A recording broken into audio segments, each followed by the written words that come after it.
two-handed grab, very, very common street attack.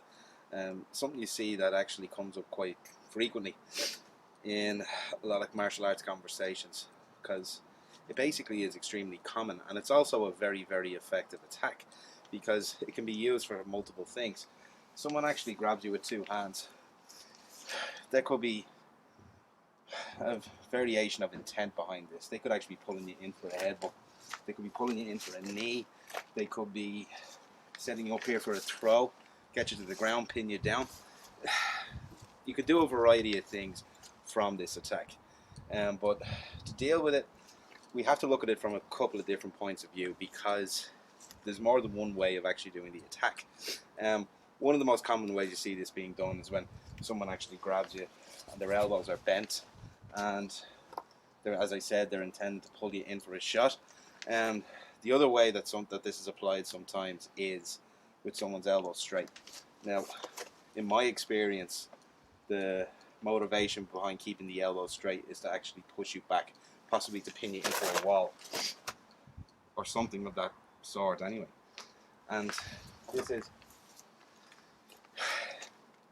you can't look at it from one point of view. Now, one thing I should actually be clear on, we're firm believers that you should try and avoid being grabbed at all costs. So when someone actually does throw the type of shot in, I basically do what I have to do in order to actually stop this grab from happening. I parry off. You know, someone else comes in like this, they come in again, take the hands down. I do whatever I have to do to actually stop this grab from happening. But that doesn't necessarily mean that the grab can't be applied.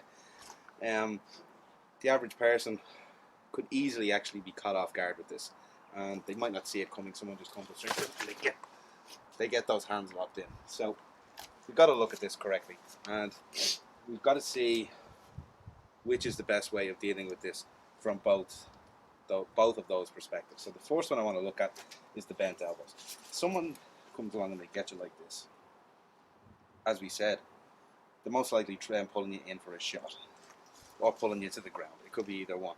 My initial reaction should be to maintain my own balance. So when the grab actually happens, I'm not going to fight this momentum by stepping back, because most likely, if this guy's got a strong grip, you know, all stepping back is going to do is actually affect my balance.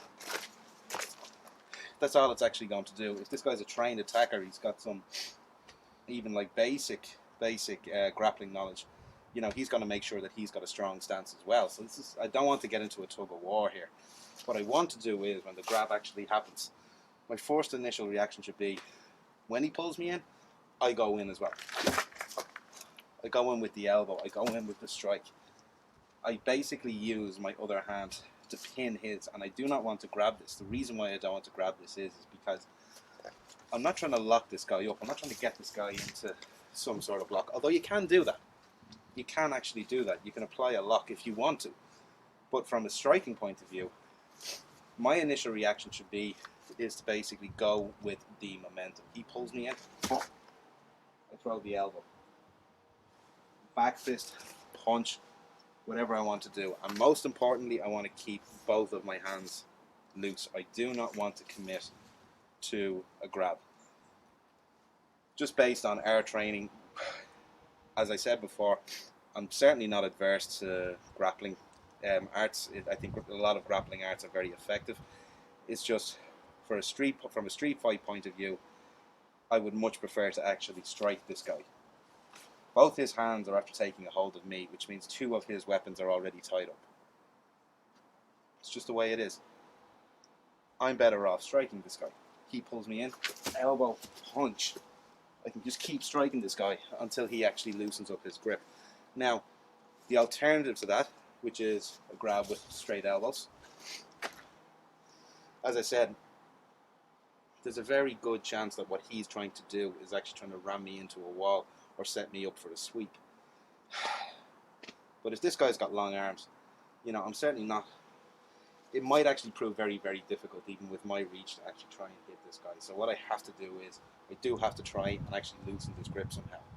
Now, as I said, with him pushing me back, you know, if I wanted to, I can actually go into a lock position here. You know, I can try and pin his arms in some way. But preferably, as I said, I don't know what this guy's intent is with grabbing me in the first place. So my initial reaction would be to actually try and loosen this grip. Boom. Hooking, hook punch right into the tricep. Because 9 times out of 10 when this happens, you do find that the grip loosens up. Now we may not actually let go like that, but nonetheless, once this initial shot of pain actually hits his arms, it's most likely that he's actually going to loosen up his elbows. Boom. And that actually leaves me with the opportunity to come in with whatever strikes that I need to actually throw. Punches, elbows, knees. If he steps off, kick him. You've got a variety of options there that which you can actually use, but do keep in mind that when we're training, we always try and look at the intent behind something. If someone's grabbing you, it's leading to something else. If someone throws a punch, it's most likely that they're going to throw another punch and another one after that.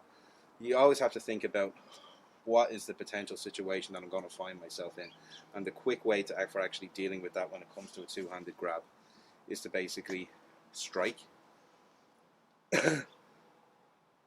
but actually do it as best you can by making sure that don't fight the momentum. Do not fight this momentum. If he is putting me in, go with it. Go with this. If he's actually pushing against me, don't go forward, go back. Go with that energy. Take that shot. Come in here. If you have to, actually, you can actually armbar this here. The point is, the resistance itself could actually put you into a very difficult situation. Don't resist. Go with it. Go with the direction that they're leading you into. But most importantly, keep yourself safe by throwing as many strikes as you can. We hope this information was useful. If you like our content, please think about subscribing. The button's just down in the left hand corner. And if you have any questions about martial arts or self-defense, please don't hesitate to send us a message on YouTube, Facebook, Instagram, and we'll do our best to actually cover that in another video. Thank you.